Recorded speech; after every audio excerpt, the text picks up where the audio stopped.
Welcome back to our channel. Today is November 14, 2023. Ngayon ay Tuesday at hindi tayo ngayon sa Higashi Fuji. Ito ulit yung ating 4 days na pag-stay dito para sa training ng mga Pilipinong mekaniko. So yung mga kararating lang ng mga Jishusei, mga trainees na ready nang sumabak dito sa Japan.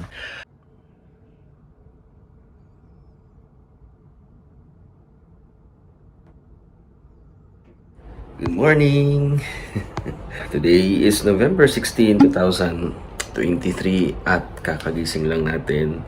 Actually, nagising na tayo kanina, nag-edit tayo, nag-upload tayo, nakatulog ako ulit. Kailangan natin gumising ulit kasi breakfast time. Ang ating breakfast ay 7:30, ang oras ay 7:24. Talagang masarap matulog kapag peaceful ka. Kailangan mo lang talaga ng outlet, makakausap. Kagabi din, nag-video, nag-karaoke, kanta.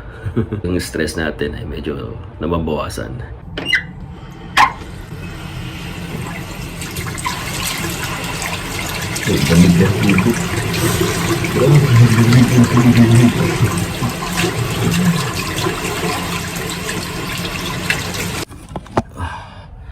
Okay, dito tayo ng ganito para meron tayong otsa.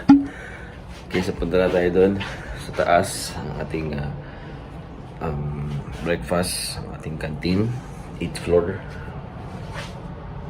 Let's go. Oops. Kalimutan natin yung susi. Ito napaka-importante dito yung susi. Kasi auto-lock siya. Wow. Actually, ang dami kong nakalimutan ngayon. Ang dami kong nakalimutan mga dalhin dito. Actually, wala akong jacket. Ang lamig-lamig. Nakalimutan ko yung jacket.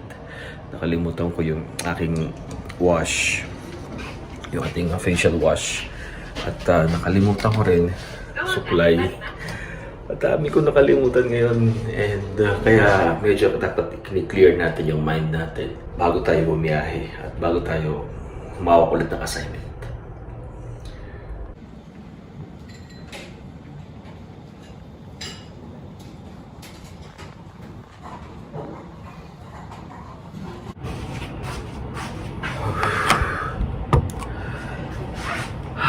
Okay, nakatapos lang ng aming breakfast and sarap ng ng breakfast nila doon sa isda, shake or yung salmon.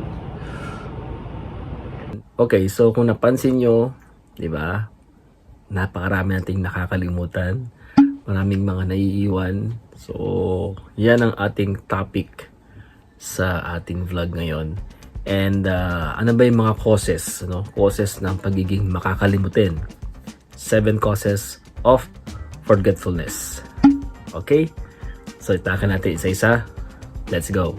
Okay, so sa mga hindi pa naka-subscribe sa ating channel, please click the subscribe button niya sa baba at pati na rin ang bell button para ma-notify kayo sa lahat ng aming mga uploads.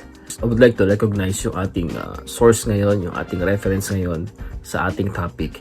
Meron tayong site na binuksan and this is health.harvard.edu or edu.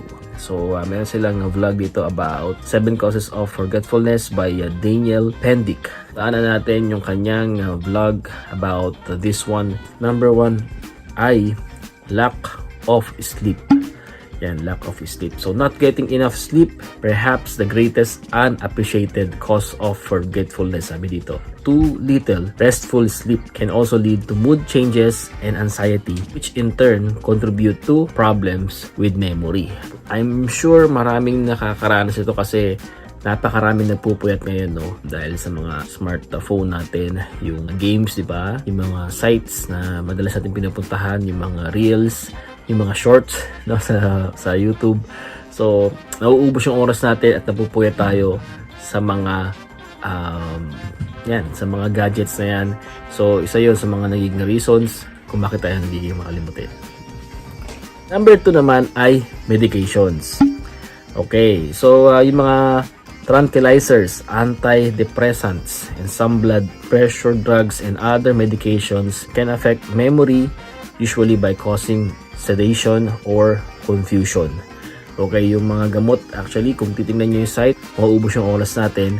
But, meron mga gamot dito na siyang, like yung mga antidepressant daw, ay ito yung nagiging reason kung bakit tayo nagiging makakalimutin. Ilalagay ko dito sa ating description box yung link ng ating source ngayon. Number 3 natin ay underactive thyroid. A simple blood test can tell if your thyroid is doing its job properly. Sa atin naman na meron tayong mga annual na general check-up, so makakatulong yan para ma-check din natin yung ating blood.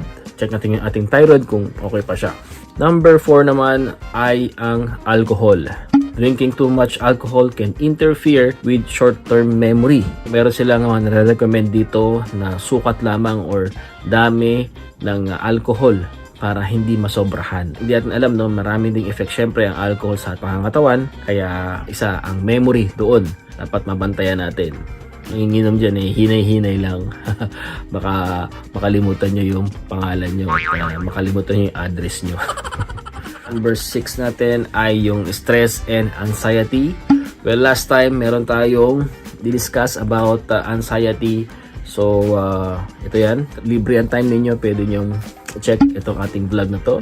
And anything that makes it harder to concentrate and lack in new information and skills can lead to memory problems. Sa ang stress and anxiety sa mga causes nito. And so both can interfere with attention and block the formation of new memories or the retrieval of old ones. Ang stress, ang anxiety, ang siyang magbablock sa mga bagong ating mga naririnig at mga bagong kaalaman, bagong information, hindi natin agad naaalala. And yung mga old ones, yung mga biglaan lang tayong, alam niyo yun, na may mental block kayo na hindi niyo na alam kung ano nga yun, yung petsa, yung numbers, diba, yung mga figures na ganyan, no? Hindi kagad lumalabas sa ating pag-iisip kasi nga nandun tayo sa stage ng stress at merong anxiety.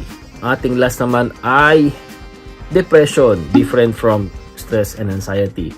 Common signs of depression include stifling sadness, lack of drive, and lessening of pleasure in things you ordinarily enjoy.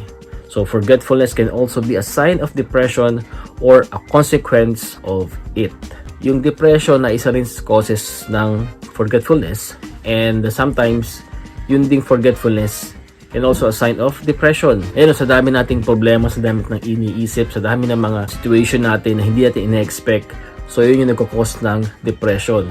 Yung mga trabaho natin sa family, school, yung mga nag-aaral pa, hindi tayo sanay sa load na yun, tapos biglang binagsak sa atin, doon nagkakaroon ng depression. Magandahan na lang pag tayo ay talagang, yun yung kapit tayo sa prayer, puputok na yung dibdib mo. Hindi mo na alam ang gagawin mo, pero dahil sa prayer and sa tulong ni Lord, ay talaga namang nalalampasan natin. Okay, so yun yung ating mga reasons kung bakit tayo nagiging makakalimutin. And gawa natin ng paraan para hindi tayo matrap sa mga ganitong situation, lalo na sa mga memories ng ating mga family, sa ating work. Pagka naging makalimutin na tayo, it's either madali tayong lokohin, di ba? Madali tayong mabiktima ng mga manloloko, or sometimes nagiging cause din siya ng sadness because syempre yung ating mga memories sa family ay nakakalimutan natin. Yun yung ating vlog ngayon. Sa mga hindi pa nakasubscribe sa ating channel, click nyo na yung subscribe button dyan sa baba at pati na rin ang bell button para ma-notify kayo sa lahat ng aming mga uploads. And always remember guys, everything happens for a reason. God is good. Keep on smiling. Sayonara.